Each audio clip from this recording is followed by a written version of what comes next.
बेबस बुढ़िया की कहानी। प्राचीन काल में एक बुढ़िया रहती थी।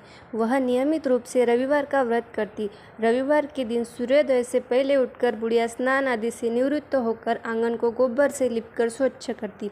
उसके बाद सूर्य भगवान की पूजा करते हुए रविवार व्रत कथा सुनकर सूर्य भगवान को भोग लगाकर दिन में एक समय भोजन करती। सूर्य भगवान की अनुकंपा से बुढ़िया को किसी प्रकार की चिंता एवं कष्ट नहीं था। धीरे धीरे उसका घर धन्य धान्य से भर रहा था। उस बुढ़िया को सुखी होते देख उसकी पड़ोसन उससे जलने लगी। बुढ़िया ने कोई गाय नहीं पाल रखी थी। अंततः वह अपनी पड़ोसन के आंगन में बंधी गाय का गोबर लाती थी।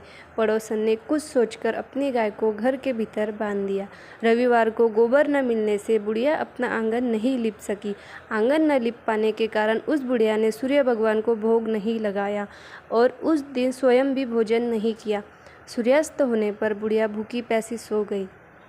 प्रातःकाल सूर्योदय से पूर्व उस बुढ़िया की आंख खुली तो वह अपने घर के आंगन में सुंदर गाय और बछड़ों को देखकर हैरान हो गई। गाय को आंगन में बांधकर उसने जल्दी उसे चारा लाकर खिलाया। पड़ोसन ने उस बुढ़िया के आंगन में बंधी गाय और बछड़े को देख तो वह उससे और अधिक जलने लगी।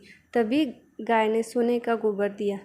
गोबर को देखते ही पड़ोसन की आंखें फट गई। पड़ोसन ने उस बुढ़िया को आसपास न पाकर तुरंत उस गोबर को उठाया और अपने घर ले गई और अपनी गाय का गोबर वहाँ रख आई। सोने के गोबर से पड़ोसन कुछ ही दिनों में धनवान हो गई। गाय प्रतिदिन सूर्योदय से पूर्व सोने का गोबर किया करती थी और बुढ़िया के उठने से पहले पड़ोसन उस गोबर को उठाकर ले जाती थी। बहुत दिनों तक बुढ़िया को सोने के गोबर के बारे में कुछ पता नहीं चला। बुढ़िया पहले की तरह हर रविवार को भगवान सूर्योदय का व्रत करती रही और कथा सुनती रही। लेकिन सूर्य भगवान को जब पड़ोसन की चालाकी का पता चला तो उन्होंने तेज आंधी चलाई। आंधी का प्रकोप देखकर बुढ़िया ने गाय को घर के भीतर बांध दिया।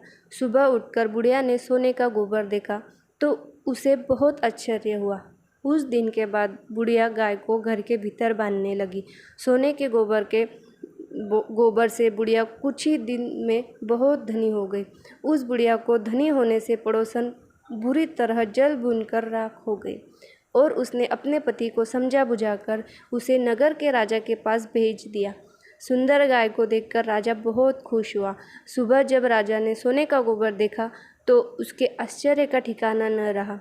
उधर सूर्य भगवान को भूखी प्यासी बुढ़िया को इस तरह प्रार्थना करते देख उस पर बहुत करुणा आई।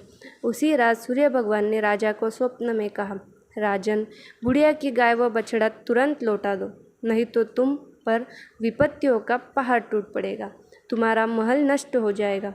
सूर्य भगवान के स्वप्न से बुरी तरह भयभीत राजा ने प्रातः उठते ही गाय और बछड़ा बुढ़िया के घर लौटा दिया।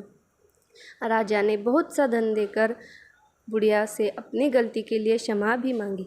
राजा ने पड़ोसन और उसके पति को उसकी इस दुष्टता के लिए दंड भी दिया।